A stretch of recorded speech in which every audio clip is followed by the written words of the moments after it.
देखिए, A R Rahman साहब का जो बयान आया है कि हिंदी फिल्म इंडस्ट्री में उनके साथ में मुसलमान होने को लेकर के भेदभाव किया जा रहा है और काम नहीं मिल रहा है। मेरा मानना है कि ये बात बिल्कुल गलत है इनकी। और जिस तरह से अब कंपटीशन का दौर है और कंपटीशन में यही होता है कि अच्छी चीज मिल जाए, वो कम पैसों में मिल जाए। ए आर रहमान साहब के बारे में ये बात सामने आ रही है कि इन्हें अफोर्ड करना बहुत मुश्किल काम है, यानी कि इनकी फीस बहुत हाई है, इस वजह से इन्हें अफोर्ड नहीं किया जाता है। तो देखिए, सिर्फ मुसलमान का नाम का इस्तेमाल अपने निजी फायदे के लिए करना, यह भी गलत है। मुसलमान की क्या जिम्मेदारियां और फराइज होते हैं, पहले उन पर भी गौर करने की जरूरत है।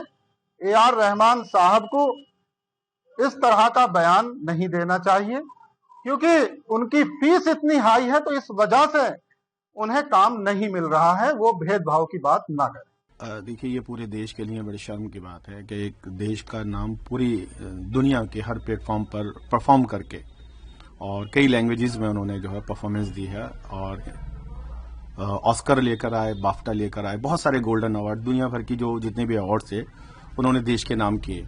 आज अगर उनकी ये टीस उनके मन से उठ रही है कि मुझे कहीं ना कहीं धर्म के नाम पर जो है मुझे निगलेक्ट किया जा रहा है या मुझे रिजेक्ट किया जा रहा है, तो ये देश के लिए बड़े शर्म की बात है। और ये हमारे देश के प्रधानमंत्री की जिम्मेदारी बनती है, क्योंकि ए आर रहमान को छोटी हस्ती नहीं है। वंदे मातरम सॉन्ग अगर किसी ने बहुत अलग अंदाज में और पूरे देश को जोड़ते हुए बनाया है, कंपोज किया है, तो वो ए आर रहमान है।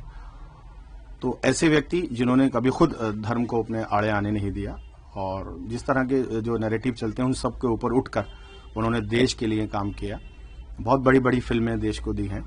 तो मैं तो ये डिमांड करता हूं कि मोदी जी को इनके तमाम सवालों का जवाब देना चाहिए और इनको, क्योंकि अब नया साल आ गया है, भारत रत्न 3 जो है पुरस्कार दिए जा सकते हैं, तो ए आर रहमान को देकर ये उनको बताना पड़ेगा कि ए आर रहमान हमारे देश के सरताज हैं। देखिए, आज देश में बॉलीवुड में हर पहली फिल्म प्रोपेगेंडा मूवी बनती जा रही है।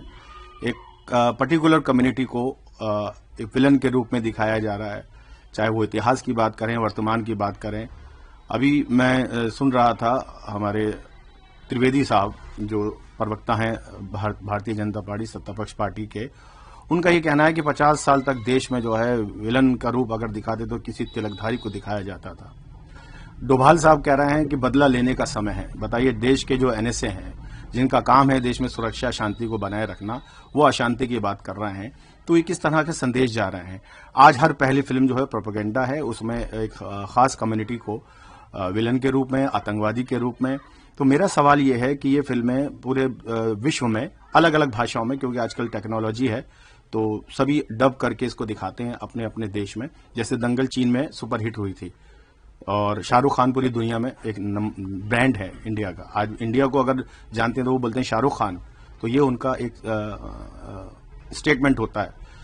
तो ऐसे में आज इस तरीके के जो हालात पैदा हुए हैं, तो यकीनी तौर पर बॉलीवुड भी इससे कहीं अछूता नहीं है, क्योंकि उनको भी टीआरपी चाहिए, उनको भी जो है पैसा चाहिए। जिस तरह सत्ता पक्ष आज जो है धर्म के नाम पर राजनीति कर कर देश के हर राज्य में और देश में राज कर रही है, तो ये टूल बन गया है। इस टूल का इस्तेमाल करके देश को बांटने का प्रयास हो रहा है और कहीं ना कहीं ये टीस ए आर रहमान की छावा फिल्म। और देखिए, वो व्यक्ति कितना धर्म से ऊपर है कि रामायण में वो जो मूवी आ रही है देश के सबसे बड़े बजट की मूवी तिवारी साहब की, उसमें वो म्यूजिक दे रहा है। तो यानी उनका दिल कितना बड़ा है, उन्होंने ये बात नहीं सोची, मगर आज वो जो टीस उनकी उठी है, ये शर्म की बात है। ए आर रहमान साहब ने जो बयान दिया, मुझे उस बयान को सुनकर हैरत हुई। ए आर रहमान जैसी शख्सियत जो फनकार है और जिसके फन का लोग लोहा मानते हैं, और मैं ए आर रहमान को सूफिज्म का आदमी मानता हूं, और जो आदमी सूफिज्म की बात करता हो उसके जहन में कट्टरपंथी वाली बात कैसे आ गई। अगर आपको बॉलीवुड के अंदर काम नहीं मिल रहा तो आप देखिए कि आपके टैलेंट में कहां कमी आई। हैरत की बात है कि आप इसको सांप्रदायिकता से जोड़ना है। आप ये कह रहे हैं कि ये सांप्रदायिक सोच हो सकती है। खामोखा में आप जो है ये बयान देकर देश का माहौल खराब करना चाहते हैं। ए आर रहमान जैसे लोग जो जिनसे लोग प्रेरणा लेते हैं वो इस तरह का बयान दें, मुझे अफसोस होता है। उनके अंदर तो स्पोर्टमैन स्पिरिट होनी चाहिए, उनके अंदर फनकारों वाला फन होना चाहिए, फनकारों वाला हुस्न होना चाहिए। ये अजीब बयान उनका है। मैं इस बयान की घोर निंदा करता हूं और ए आर रहमान साहब से ये अपील करता हूं कि अपनी मौसीकी के अंदर सुर पैदा करें और फिर देखें कि बॉलीवुड उनको सलाम करता है या नहीं।